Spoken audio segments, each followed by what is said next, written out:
नाज़रीन गिरामी अस्सलामु अलैकुम वरहमतुल्लाहि वबरकातुहू। आज की बात ख़ास बात में आप लोगों का इस्तकबाल है। नाज़रीन गिरामी, चामराजनगर का ईदगाह किसी न किसी नौयत से सुर्खियों में रहता है। बड़ी ईद आई, लोगों ने नमाज की दोगाना अदा की, लेकिन कर्नाटक के सीएम सिद्धारामैया की ईद के दोगाना में शिरकत और नमाजियों की तरफ रुख करके खड़ा होना बड़ा बवाल मचा रखा है। लोगों ने अलग अलग एतबार से इस सिलसिले में अपने आरा व मशवरे देने लगे हैं। कोई तनकीद कर रहा है तो कोई उसको शरई नुक्ते निगाह से सही है या गलत है, नमाज हुई कि नहीं हुई, इन बहस में पड़ा हुआ है। बहरकैफ इस सिलसिले में तफसीलात तो आप लोगों के सामने आती रहेंगी, लेकिन कुछ लोगों में बहुत ज़्यादा सीएम सिद्धारामैया को लेकर के जो गलतफहमियां हिंदू भाइयों में भी फैलाने की कोशिशें होती हैं, उसको भी लेकर के जहां तशवीश है, तो मुसलमान किस तरह से बेवकूफ़ बन जाते हैं, उसको भी लेकर के तशवीश है। जैसे कि जनाब आलम पाशा साहब इस मौके पर कह रहे हैं कि वहां आकर के एक बहुत बड़ा बजट मुसलमानों को देने का ऐलान तो किया, लेकिन ये क्या वाकई में मुसलमानों तक पहुंच पाएगा या ये सिर्फ एक दिखावा है, ये आने वाला वक्त बताएगा। लेकिन सिर्फ बयान करने के बाद किस तरह से हिंदू इस मामले को लेकर के अलग अलग तरह के तबसरे कर रहे हैं, सोशल मीडिया में क्या बहस चल रही है, मीडिया में किस तरह से खींचातानी हो रही है, और पूरी तरह से इस माहौल को मुतासिर बना करके हिंदुओं की मुसलमानों के खिलाफ करने की कोशिश हो रही है हिंदुओं को, ये सारी जगह अपनी जगह है। और इसके अलावा क्या वाकई में कांग्रेस ने जो वादे पूरा किए वो वादे पूरे हुए क्या, इस पर भी सवाल उठाए जा रहे हैं। वो चाहे हिजाब का मामला हो, वो चाहे जो है मुसलमानों को दिया जाने वाला रिजर्वेशन का सिलसिला हो, या फिर जो है जो कैद में बंद है मासूम मुसलमान डीजे हल्ली के जिहल्ली का मामला हो, इसमें किसी भी तरह की पेशरफ न नजर आ रही है और ना ये महसूस हो रहा है कि कांग्रेस ने मुसलमानों के साथ जो वादा किया था उसको पूरा किया है।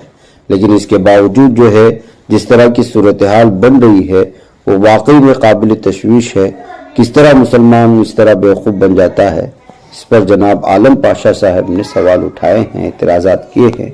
आइए समझने की कोशिश करते हैं कि वो क्या कह रहे हैं। जी बताए सर। कर्नाटक के जो है, कर्नाटक ही नहीं पूरे हिंदुस्तान के माइनॉरिटीज के हक के लिए एक ही आवाज जो है बेंगलोर से बुलंद होती है, वो है आलम पाशा की आवाज। हर मर्तबा कहीं भी जुल्म होता है माइनॉरिटीज पर, अक़लियतों पर, मुसलमानों पर, दलितों पर, एक ही सदा बुलंद होती है आलम पाशा की। क्यों आलम पाशा के अलावा कोई अपनी आवाज को बुलंद नहीं करता? क्यों किसी को ये मामलात नजर नहीं आते? क्यों किसी को दूसरों की तकलीफ नजर नहीं आती? सिर्फ आलम पाशा एक ही है इसे कर्नाटक में जो माइनॉरिटीज के हक के लिए हमेशा आगे रहते हैं। नहीं, वो आके उनको वो समझ में आएगा जो आलिम है, जिसमें बुद्ध को देखा जाता है, ऐसे लोगों की पूजा आ गई, पूजा किया जा रहा है अभी बुद्ध का पूजा। इस हुकूमत से, हुकूमत का देन, जब मुसलमान अपने वजू के साथ, नमाज के साथ वोट डालने के बाद बुद्ध का पूजा, बुद्ध जो खत्म हो गया, मेरे नबी इब्राहिम अलैहिस्सलाम अपनी कुड़ाड़ी से मार के फोड़ा, आप तमाम ये बुद्ध का पूजा, बुद्धों को बनाने का दौर आज के आलिम कल ईद से कई 1-2 साल से इलेक्शन जो कांग्रेस का बोले और फलाम बोले, बुद्ध का पूजा अमल किया है। तो इसके लिए मैं क्या बोलूं? आलम पाशा बोलता है तो बुद्ध मुझे दिखता है, दूसरों को क्या दिखता है? रहीम खान को अल्लाह दिखता है, किसमें दिखता है वो ठीक है, अल्लाह दिखता है। कहां पे दिखता है? एक इंसान में दिखता है और पत्थर में दिखता है। और दूसरे मंत्रियों को दूसरों की जबान का वो कैसा बुरा भी हो, जानवर का भी हो, वो तमाम चीजों का ये अमल अभी हो रहा है, तो ये आलम पाशा को दिखता है। अभी आर अशोक है, फलां है, दूसरा है, उनकी भी इज्जत अफजा करे, उन्हें भी मुबारकबाद दे, उन्हें भी पुलिस सिक्योरिटी में आके बैठे, और डीके शिव कुमार बैठे, और राहुल गांधी बैठे, और अमित शाह भी आके बैठे। तो ये रुख में जो लेके जाया गया है, ये बुत का पूजा है। मेरे कर्नाटका के मुसल भाइयों के ऊपर, मेरे बच्चों के ऊपर आएगी ये मुश्किल। ये तमाम चीज से ही आलम पाशा की आवाज नहीं है, ये दुख की आवाज का आंख के आंसू है, और वो खून के खतरों में बदल रहा है।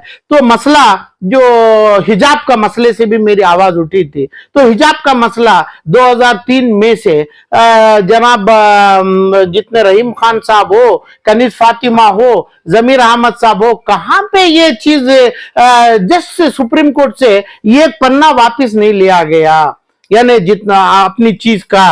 और चामराजपेट ईदगाह का है, चामराजपेट ईदगाह का पूरा फाइल है मेरे से आगे है। इस फाइल में है कि honourable supreme court, honourable high court को दिया गया, क्यों नहीं अर्जी डाल के आज हुकूमत है जो मुसलमान का वोट पड़ा है, वो हुकूमत से आज की कोर्ट में केस क्यों नहीं चला रहा है।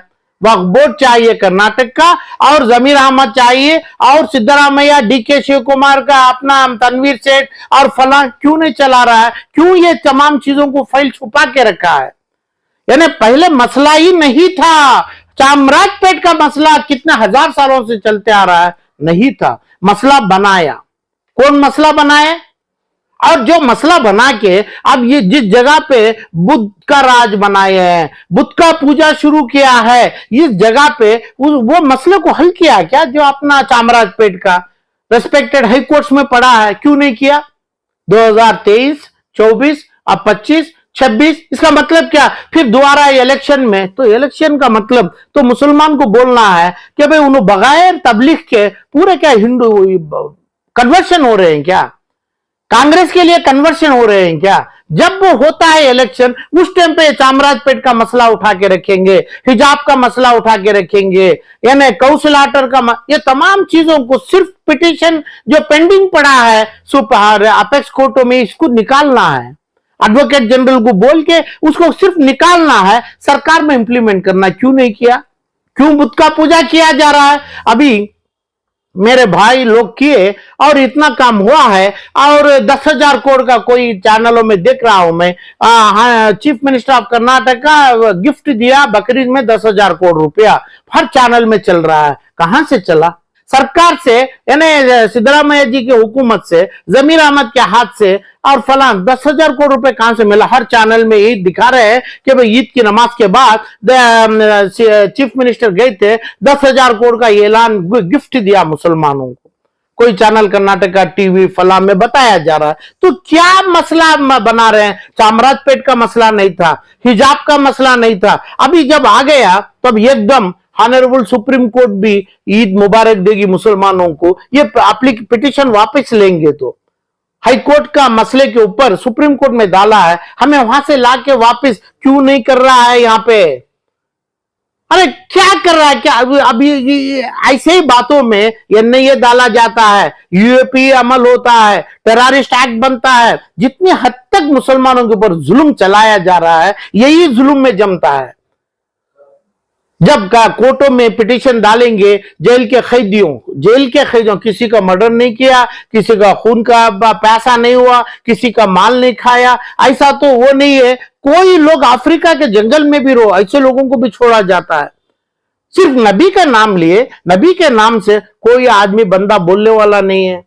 आप लोग सिर्फ पूछा जाता है, आप लोग बोलता है आलम पाशा है। क्या है आलम पाशा? क्या कोई पार्टी का सिक्का लगाया है क्या? जो पार्टी का सिक्का लगाया है, जो जेडीएस है, जो कांग्रेस है, जो कारपोरेटर्स है, जो एमपी एमएलए से मंत्री हैं, ये तमाम लोग क्या करता है? अरे भाई बोलना, मुझे कोई लायक नहीं है। आलम पाशा ये छोटे म्युनिसिपल कारपोरेटर का लायक कभी नहीं बन सकता है। आप लोग मंत्री हैं, हज के मिनिस्टर्स हैं, फला है, ये तमाम लोग आप है ना। आप बोलिए ना कि भाई ये चीज में हिजाब को क्या मुश्किल है तोहफा देने में? क्या तोहफा है? नहीं, सरकार को कोर्ट पूछा जाएगा नुकसान क्या होता है। सरकार को नुकसान क्या है? सरकार को नुकसान नहीं है हिजाब का मसला अमल करने से। चामराजपेट का जाके अभी लड़के हमें आर्ग्यूमेंट करके ये मसला हलाने से क्यों रखा है?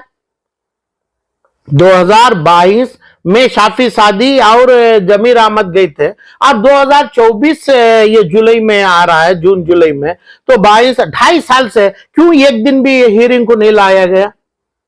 ये मसला बनाया कौन है? कुछ भी नहीं था। कोई एक आदमी, ना मुसलमान में रोडी शीटर है, ना नॉन मुस्लिम्स में, हिंदूस में रोडी शीटर है। ये रोडीज्म का काम कहां से बन गया? तो कहां भी नहीं बना है, ना हिजाब का है, मसलों को कुछ बनाए गए। मेरे अंदाज से ऐसे ही लोग जो आज कर रहे हैं, तो ये कल ईदगाह में अनाउंस होना चाहिए था कि भाई हमें ईदगाह का मसला हल कर दिया, हमें 10,000 करोड़ रुपए दे रहा है। जितना दुश्मनागी कांग्रेस से किया जा रहा है, कांग्रेस में ये मसले पूरे हटाए आए नहीं है। और दूसरा, मुसलमान की यूनिवर्सिटी का कितना अनाउंस किया, कितने 100 यूनिवर्सिटी, जितने लोग हैं, गद्दारी किया जा रहा है इस्लाम के, मुसलमान के इदारों के ऊपर। मुसलमान के लिए, ये इल्म के लिए हम काम करेंगे, हमारी ये जगह है। यानी जमीर अहमद, रहीम खान, तनवीर और हारिस, रहमान खान, ये सीएम इब्राहिम, हमारी ये 50-100 एकड़ है, ये मेडिकल कॉलेज आएगी, ये यूनिवर्सिटी आएगी। पर्सनल यूनिवर्सिटी क्यों लाते हैं, क्या करते हैं? हराम के अलावा कुछ नहीं हो रहा है, हराम हो रहा है। बुत पूजा शुरू करने की फाउंडेशन डाला गया है। बुत का पूजा, इसका मतलब समझते हैं, कर्नाटक के लोग आलम पाशा से ज्यादा समझते हैं। जो इब्राहिम अलैहिस्सलाम की मेहनत है, ये मेहनत जितना करके बुत को खत्म किया गया है, ये बुद्धों को इंस्टॉल किया जा रहा है। और फसादातों को, यानी तकरीबन जो जितने यहूदी से आज फालस्तीन के ऊपर जो कर रहे हैं, उन पूरे के पूरे 1-2 करोड़ भी नहीं है, मेरे अंदाज से नहीं, 1 करोड़ भी नहीं है पूरे यहूदी दुनिया के अंदर। 70-75 लाख इजराइल में है, दूसरे 5-10 लाख हैं। इतने ही यहूदी पूरे मुसलमानों के पूरे मुल्कों में, वर्ल्ड कंट्रीज में। इसके बावजूद इतना काम इन्हों कर रहे हैं, तो ये हिंदू लोगों से ये बहकावे में लाके ये तमाम चीज करने के लिए क्या जरूरी थी? जिस जगह पे सिद्धरामैया जी बैठे थे, वहां पे हर आदमी जो स्टेट के लिए बनाया, जो जितना हज कमेटी एक सीएम दिया था, फलान, ये पूरे लोगों की दावत देना चाहिए था, पूरे लोगों को इसमें लाना है। वो भी कहां पे? जिस जगह पे प्रोटोकॉल के साथ पुलिस पारा बनता है, वहां पे बिठाना चाहिए। वही चाहिए था, एक आदमी का नहीं। ये जो पूजा में आज के माहौल के लोगों को, जो कोई एक आदमी क्रिमिनल होता है जिसका नाम 10 बार चार्जशीट में है, 10 जगह पे खूनीगरों के चार्जशीट में है, रिश्वतखोरी में है, हरामखोरी में है, जिसके घरों में बार, दारू पीने के बार के भट्टियों बनाए हैं, वो लोगों को पहला सफ बेचा जाता है, पैसों के लिए बेचा जाता है। तो बेंगलुरु किसका है? बेंगलुरु जो है खलासी पाಳ್యం वालों का है, शिवाजी नगर वालों का है, इतना ही थे पुराने जीवन हल्ली वालों का है। उसके बाद तो कई लाख 7 करोड़ की आबादी हुई है, 1.5-2 करोड़ मुसलमान है। ये क्या किया जा रहा है? जो फिल्मों में चलने वालों को, फिल्म के अदाकारों को पहली सीट दिया जाता है, बेचा जाता है तमाम चीज। जो बीफ एक्सपोर्ट है, बीफ का एक्सपोर्ट है, वो एक्सपोर्ट हो रहा है। बोलते हैं कि भाई अमित शाह करते हैं, अदानी करते हैं, अंबानी करते हैं, वही लोग लाइसेंस देते हैं, अमित शाह। सच्चाई है ये, क्योंकि इसको ज़बा करना हरा ऑफेंस नहीं है, गुनाह नहीं है, इसको कंज्यूम नहीं करना है।